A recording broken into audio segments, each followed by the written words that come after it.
안녕하십니까. 지식연구소장 이인식입니다. 소설 속의 미래기술 첫 번째 시간입니다. 1872년 출간된 소설인 에레오는 기계에게 다른 기계를 낳도록 가르칠 수 있다는 도발적인 상상을 합니다. 인공생명을 통해 자기 증식기계의 가능성을 따져봅니다. 생물처럼 새끼를 낳는 기계를 만들 수는 없을까? 이처럼 엉뚱한 생각을 글로 남긴 대표적 인물은 영국 소설가인 세뮤얼 버틀러입니다. 1835년에 영국의 저명한 성직자 가문에서 태어난 버틀러는 독립심이 강하고 이단적인 성격이어서 목사가 되길 바라는 아버지의 곁을 떠나기로 결심합니다. 1859년 9월 23세의 버틀러는 긴 항해 끝에 뉴질랜드로 이주합니다. 그는 뉴질랜드의 황무지에 목장을 만들고 양을 키웁니다. 양치기 생활을 시작한 직후 버틀러는 1859년에 찰스 다윈이 펴낸 종의 기원을 읽고 다윈의 진화론에 매료됩니다. 버틀러는 뉴질랜드의 잡지에 다윈의 자연선택 이론에 대한 글을 몇 편 발표했는데 1863년 6월 13일자에 실린 기계 사이의 다윈은 놀랍게도 다윈의 눈에까지 뜨여 두 사람 사이에 편지 교환이 시작됩니다. 다윈은 젊은 양치기에게 뉴질랜드 삶을 묘사하는 작품을 써보라고 권유합니다. 1864년 영국으로 돌아온 버틀러가 다윈의 권유에 응답하기 위해 1860년부터 1864년까지 5년간의 뉴질랜드 생활을 바탕으로 집필한 책이 1872년 3월에 익명으로 출간된 에레혼입니다. 에레혼은 유토피아 소설과 상상여행 소설의 전통적 요소를 결합하고 변주한 풍자소설입니다. 이 세상에 없는 곳을 뜻하는 노웨어를 거꾸로 쓴 책 제목은 이를테면 유토피아를 역으로 상징합니다. 주인공이 뉴질랜드 산맥을 헤매다가 에레혼으로 들어가 겪는 모험담은 18세기 영국의 대표적 풍자 작가인 조너선 스위프트가 1726년에 펴낸 걸리버 여행기처럼 모험가가 상상의 나라를 여행하는 형식을 빌려 당대의 세태를 풍자합니다. 버틀러는 에레혼에서 거의 모든 것을 뒤집어 놓습니다. 에레혼 사람들은 특이한 도덕적 태도를 견지합니다. 가령 에레혼에서는 모든 질병은 죄악이자 비도덕으로 여겨지며 감기에만 걸려도 영주 앞에 끌려가 상당 기간 투옥될 수 있습니다. 신체적 질병에 대해서는 크게 잘못된 죄악이라고 생각하면서 정작 횡령 따위의 범죄 행위에 대해서는 아무런 죄의식도 없습니다. 에레혼 사람들은 이성보다 부조리를 선호하며 심지어 비이성 대학을 운영할 정도입니다. 에레혼에서 버틀러가 거의 모든 것이 거꾸로인 세계를 보여주는 것은 기계 문명의 진보에 대한 자신의 생각, 특히 다윈의 진화론을 기계로 확장한 특유의 견해를 극적으로 피력하기 위함임을 확인할 수 있습니다. 그러니까 이 소설의 백미는 기계 사이의 다윈 같은 에세이를 약간 손질하여 포함시킨 23에서 25장의 기계의 책입니다.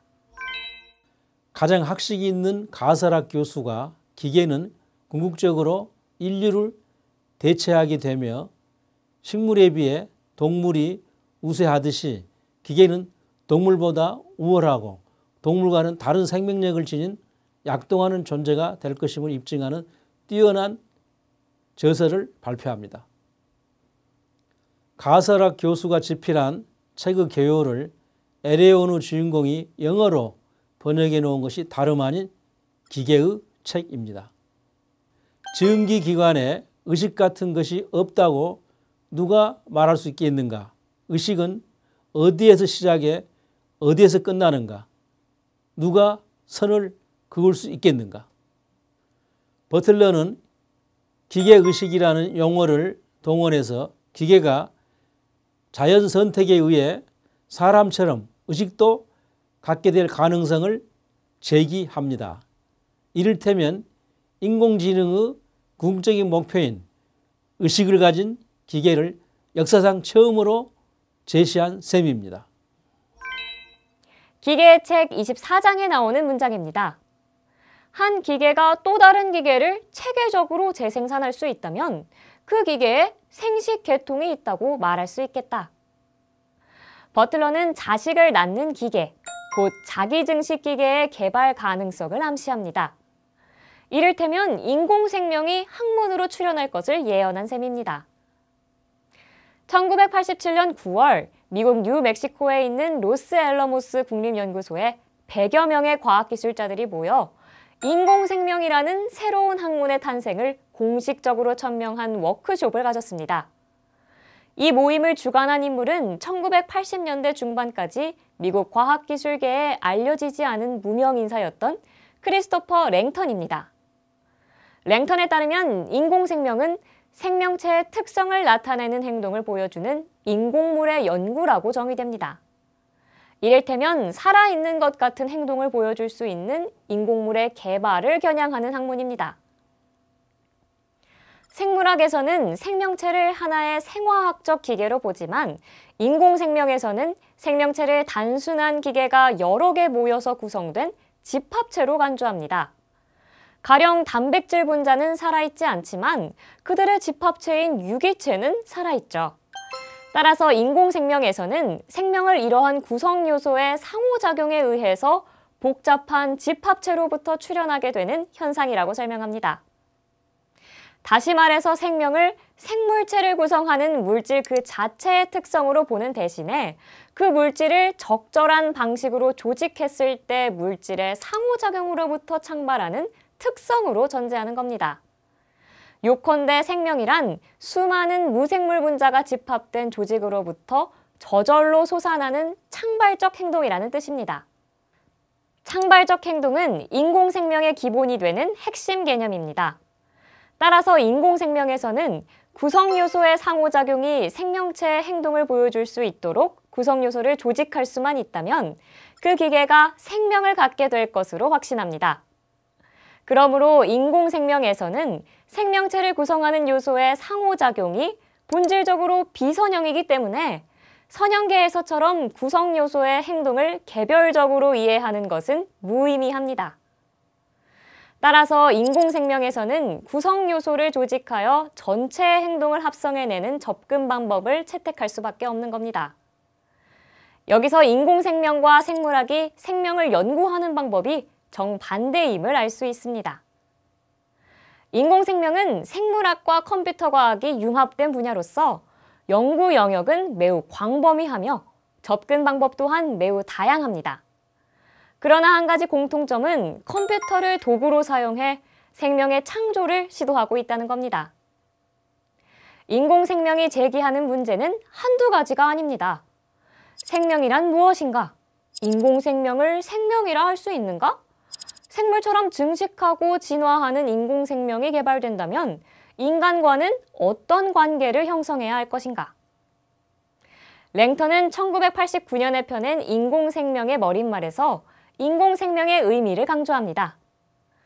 인공생명은 과학적 또는 기술적 도전 그 이상의 것이다. 인공생명은 또한 인류의 가장 근본적인 사회적, 윤리적, 철학적, 종교적 신념에 대한 도전이기도 하다. 코페르니쿠스의 지동설처럼 인공생명은 우리에게 우주에서의 인간의 위치와 자연에서의 인간의 역할을 재검토할 것을 요구하고 있다.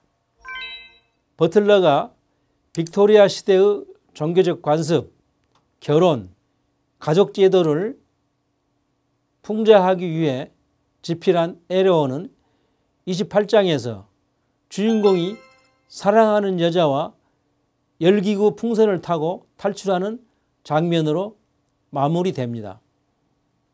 버틀러는 에레온을 2판부터 자기 이름으로 냅니다. 7판까지 나온 이 책은 그에게 생전에 약간의 명성과 돈을 안겨준 유일한 작품입니다.